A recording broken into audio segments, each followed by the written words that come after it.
बिस्मिल्लाहिर्रहमानिर्रहीम। अस्सलाम वालेकुम। खुश रहें, आबाद रहें। मेरे प्यारे प्यारे व्यूवर्स को मेरा प्यार भरा सलाम। और अगर आपने मेरे चैनल इजी फूड एस को सब्सक्राइब नहीं किया तो प्लीज़ कर लें। आप सबका बेहद शुक्रिया। तो चलिए जी, चलते हैं रेसिपी की तरफ। चटनियाँ तो आपने बहुत तरह की खाई होंगी, लेकिन आज जो हम बनाने जा रहे हैं बहुत ही मज़े की और हेल्दी चटनी है, बच्चों के लिए, बड़ों के लिए। तो ये खट्टी मीठी स्पाइसी सी एप्पल चटनी हम तैयार करेंगे। इसके लिए हमें जो चीज़ें चाहिए होंगी, सबसे पहले ये मेरे पास आधा किलो सेब है। इन्हें मैंने छिलका उतार कर बारीक स्लाइस में काट लिया है। यहाँ पर डाल देंगे ये लहसुन के जवे हैं, 5 से 6 लहसुन के जवे हैं, 5 छोटी गोल मिर्च है साबुत। यहाँ पर हाफ़ टी स्पून नमक, हाफ़ टी स्पून साबुत ज़ीरा, हाफ़ टी स्पून साबुत धनिया डाल देंगे और 1 कप पानी डालेंगे। पानी हमें ज़्यादा नहीं डालना, उतना ही डालना है जिसमें कि सेब जो हमने डाले वो अच्छे से गल जाए। यहाँ पर आग जला देंगे। आग जलाने के बाद इसे अच्छे से मिक्स करके इसे कवर कर देंगे। तकरीबन उतनी देर हमें कवर करेंगे जब तक कि पानी जो हमने डाला है वो ड्राई हो जाए और सेब हमारे गल जाए।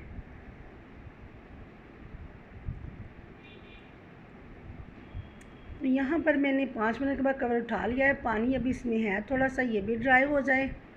सेब अच्छे से हमारे गल चुके हैं। जो सब हमने गोल मिर्चें डाली थी वो भी गल चुकी हैं।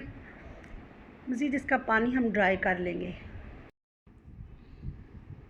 पानी ड्राई करने के बाद इसे हम जहाँ पर जग में डाल देंगे, ये ब्लेंडर जग में डालकर अच्छे से इसका पेस्ट बना लेंगे। वीडियो भी पसंद आए तो लाइक और शेयर करें, मेरे चैनल को सब्सक्राइब करना ना भूलिएगा। तो चलिए यहाँ पर फिर से पैन चूल्हे पर रखते हैं। यहाँ 2 टेबल स्पून मैंने ऑयल डाल दिया। इसमें ऑयल हमें ज़्यादा नहीं डालना, 2 से 3 टेबल स्पून। ये क्वार्टर टी स्पून इसमें मैंने डालनी है कलवंजी। कलवंजी ना डालना चाहें तो आप राई दाना भी डाल सकते हैं। कलवंजी जहाँ पर थोड़ी सी चटक जाए तो ये हम इसमें डाल देंगे जो हमने सेब की प्यूरी बनाई थी, वो डाल देंगे। इनके लिए इतनी मज़े की चटनी बनकर तैयार होती है ना, आप पराठे के साथ सर्व कर सकते हैं, ब्रेड पे लगा कर खा सकते हैं, बहुत ही टेस्टी है। बच्चों को लंच में दे सकते हैं। देखिए, साथ ही मैंने आधा कप चीनी का डाल दिया। चीनी यहाँ पर मेल्ट हो जाए और चीनी का पानी भी हमें ड्राई करना है, इसमें पानी नहीं रहना चाहिए बिल्कुल भी। ये आप देख सकते हैं अभी बबल बन रहे हैं इसमें। चीनी का पानी तकरीबन ड्राई हो गया है। यहाँ पर मैं आधा कप सिरका डाल दूँगी। नमक मिर्च आप चेक कर लीजिएगा, अपने हिसाब से डालिएगा। चलिए, सिरका डालने के बाद इसे अच्छे से मज़ीद हम पकाएंगे। जो सिरका डाला है वो भी हमारा ड्राई हो जाए। यहाँ पर अब यहाँ पर क्वार्टर टी स्पून ये मैं फूड कलर डाल दूँगी, सिर्फ अच्छे कलर के लिए। मज़ीद इसमें बहुत प्यारा सा कलर आ जाए।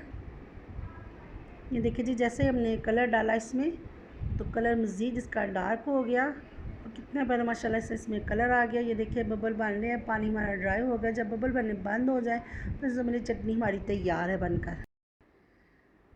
ये चटनी आप 4 से 6 माह के लिए आप स्टोर भी कर सकते हैं। सिर्फ इसे पानी नहीं लगना चाहिए, सिरका डाला हुआ है इसमें, चटनी कभी भी ख़राब नहीं होगी। लेकिन यहाँ पर मिर्च मुझे थोड़ी सी कम लगी है तो थोड़ा सा नमक मिर्च मैं और डाल रही हूँ। क्वार्टर टी स्पून आप डाल सकते हैं और मज़ीद इसे हम थोड़ा सा और पकाएंगे।